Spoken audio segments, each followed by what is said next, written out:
जय हिंद साथियों, मैं विकास एक बार फिर से आपके अपने यूट्यूब चैनल विकास यादव यूपी पुलिस पे हार्दिक स्वागत करता हूं। मैं उम्मीद करता हूं आप सभी लोग ठीक होंगे, अच्छे होंगे और आपकी तैयारी भी अच्छे तरीके से चल रही होगी। अब चुनाव भी खत्म हो गया है, उसका परिणाम भी आ चुका है और आज आप देख रहे होंगे कि चुनाव के खत्म होते ही, चुनाव के परिणामों को खत्म होते ही आज पहला रिजल्ट आ चुका है। UP triple SC lower PCS का जो था उसका रिजल्ट क्या हुआ है, आज घोषित हो चुका है। जितने भी छात्र चयनित हुए हैं उनको ढेर सारी बधाइयाँ। अब हम बात करेंगे आपके यूपी लेखपाल और यूपी पुलिस 2022 के लिए कि अब इसकी प्रक्रिया में क्या होगी, किस तरीके से आगे का क्या प्लान होगा। ठीक है, तो ये जो यूपी लेखपाल और यूपी पुलिस का है, यूपी लेखपाल के लिए आपका जो वैकेंसी का जो पोस्ट था वो था 8085 प्लस वैकेंसी, और यूपी पुलिस के लिए जो था वो आपका था 26,382 पोस्ट। ठीक है, ये है। सबसे पहले हम बात करेंगे यूपी लेखपाल के लिए। तो यूपी लेखपाल में क्या था आपका कि फॉर्म फिलअप हो चुका है। फॉर्म वो सारे स्टूडेंट फिलअप किए हैं जिन्होंने पेट दिया था। ठीक है, जो इसके लिए पहला एग्जाम हुआ था पेट हुआ था। ठीक है, जो पेट हुआ था और जितने भी स्टूडेंट्स उस पेपर को दिए हैं वो सारे स्टूडेंट लेखपाल के लिए फॉर्म अप्लाई किए हैं। अब सबसे बड़ी चिंता की बात यह है कि क्या परसेंटाइल का कोई महत्व है या नहीं है। जो पेट में परसेंटाइल आया है, जो पेट का रिजल्ट आया था, क्योंकि लेखपाल में वही स्टूडेंट्स अपीयर होंगे जो परसेंटाइल जो पेट में क्वालिफाई किए रहेंगे। लेकिन बोर्ड के द्वारा अभी किसी भी प्रकार से परसेंटाइल के बारे में कोई सूचना नहीं दी गई है कि कितना परसेंटाइल रहेगा। कितने परसेंटाइल वाले स्टूडेंट्स अप्लाई तो कर दिए हैं सभी लोग, लेकिन कितने परसेंटाइल वाले स्टूडेंट्स एग्जाम में अपीयर होंगे किसके, यूपी लेखपाल के लिए। ठीक है, तो ये ना तो हम क्लियर कर पाएंगे ना कोई कर पाएगा। लेकिन ये है कि एक अपने जो अनुभव होता है उससे बताया जा सकता है कि हाँ, इतने अगर आपके परसेंटाइल हैं तो आप अपीयर हो सकते हैं लेखपाल के लिए। ठीक है, तो जो अब ये है कि इसका कब तक होगा एग्जाम।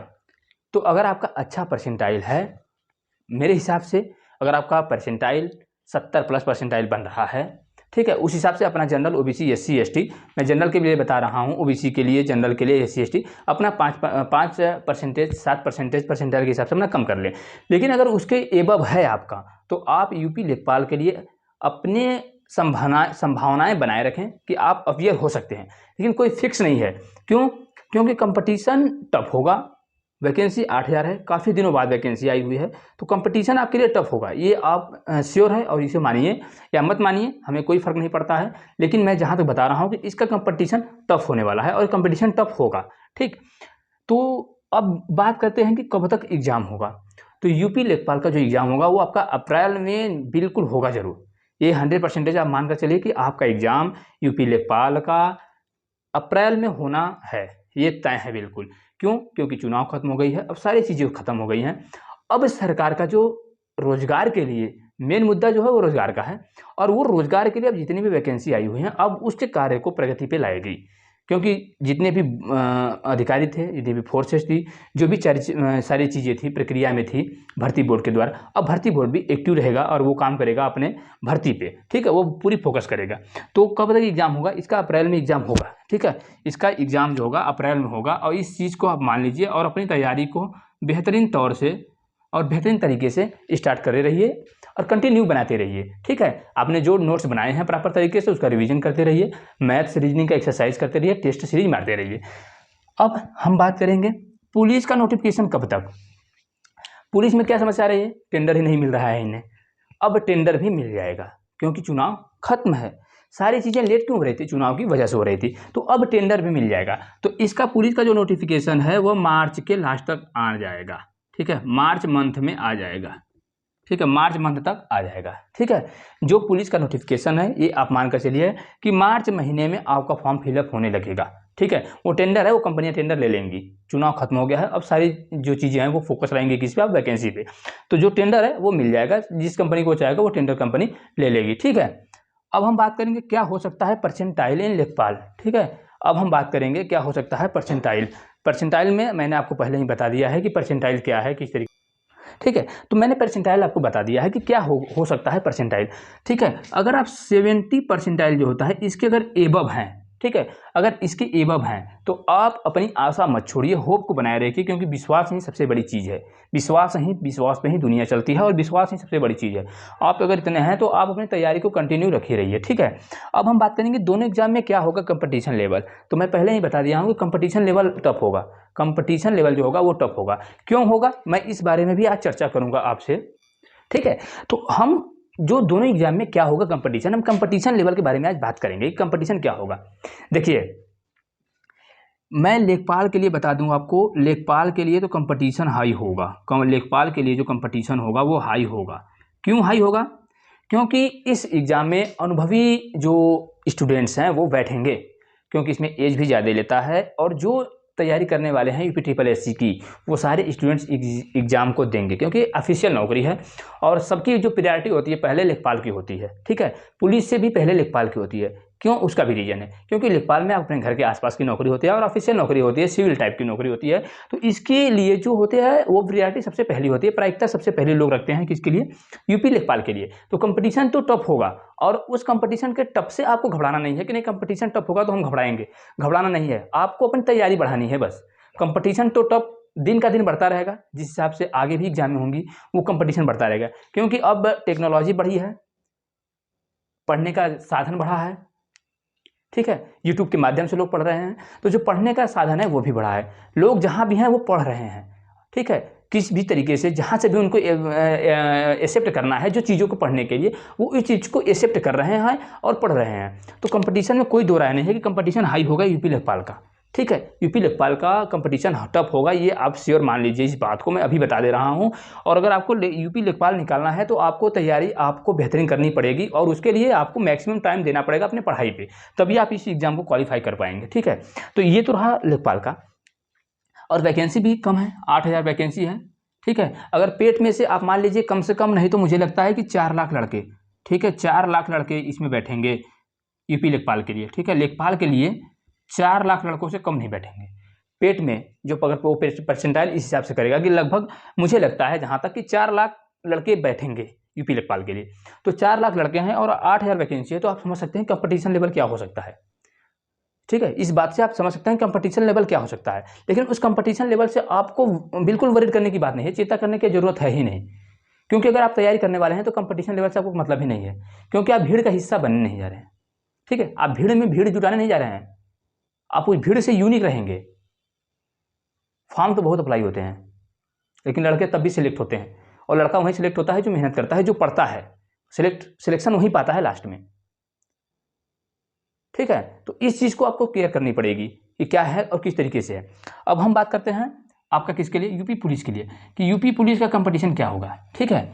अब मैं बता दे रहा हूँ कि 2018 में और 2019 में इसकी वैकेंसी जो थी, नंबर ऑफ वैकेंसी जो थी वो ज़्यादा थी, ठीक है। जो 2018 में थी वो 41,520 वैकेंसी थी और इसमें 49,568 वैकेंसी थी, ठीक है। 2018 और 2019 में इसमें जो फाइनल कट ऑफ गया था, मैं जनरल का बता दे रहा हूँ आपको, 230 प्लस गया था कट ऑफ। और इसमें भी मुझे लगता है कि 230 प्लस इसमें गया था, और इस वाले में 200 के आसपास गया था, ठीक है, 200 के आसपास गया था। अब आप अंदाज़ा लगाइए, और फॉर्म दोनों में, फॉर्म भी देख लीजिए कि कितने फिलअप हुए थे। फॉर्म भी लगभग 22 से 24 लाख फॉर्म अप्लाई हुए थे, ठीक है। 22 से 24 लाख फॉर्म अप्लाई हुए थे, ठीक है। कितने हुए थे फॉर्म अप्लाई हुए थे, कितने, 22 से 24 लाख, ठीक है। ये चीज़ें हैं। और सिलेक्शन कितना होना था आपको, 41,520 2018 में, और 2019 वाले 49,568 जो था, ये इतना सिलेक्शन होना था। तो कंपटीशन उस टाइम भी टफ रहा, लेकिन अब इस बार कंपटीशन और ज़्यादा रहेगा। क्यों, क्योंकि नंबर ऑफ वैकेंसी 26,382 है। और आप ये सोच रहे होंगे कि 41,520 में लड़के सिलेक्ट हो गए, 49,568 में लड़के सिलेक्ट हो गए, तो अब कंपटीशन लेवल कम हो गया। ऐसा नहीं होता है, कंपटीशन लेवल आपका हर ईयर बढ़ता है, क्योंकि पढ़ने वाले स्टूडेंट हर ईयर आते रहते हैं। ऐसा नहीं है कि अब एक साल अगर कंपटीशन, एक साल वैकेंसी हो गई तो उसके बाद कोई पढ़ने वाला नहीं आता है, पढ़ने वाले लड़के हर साल आते हैं, ठीक है। तो कंपटीशन लेवल भी हर साल बढ़ता रहता है। तो इन सारी चीज़ों को आपको ध्यान देना होगा। और इस बार वैकेंसी 26,382 है, लगभग आधी वैकेंसी है प्रीवियस ईयर की वैकेंसियों से। तो कंपटीशन टफ होगा, इसमें कोई दो राय नहीं है।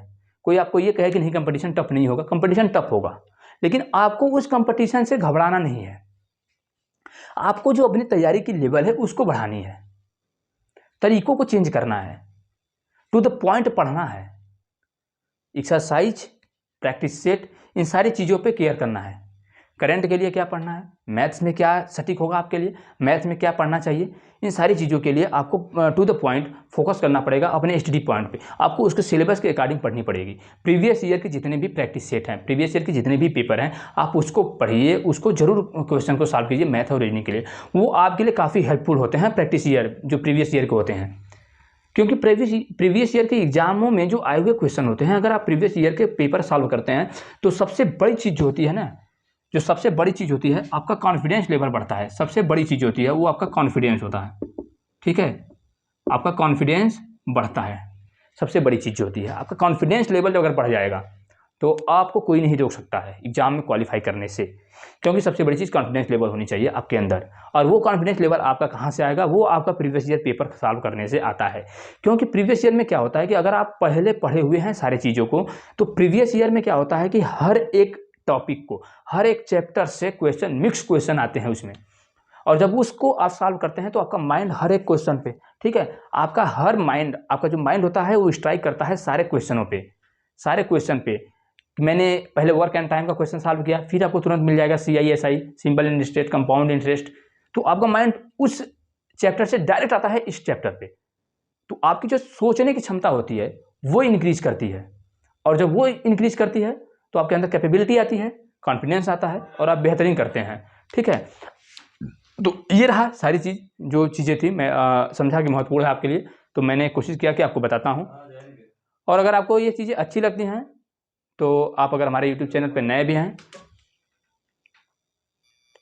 ये जो सारी चीज़ें थी, जो प्लान था, मैंने आपको महत्वपूर्ण समझा और मैंने आपको बताया।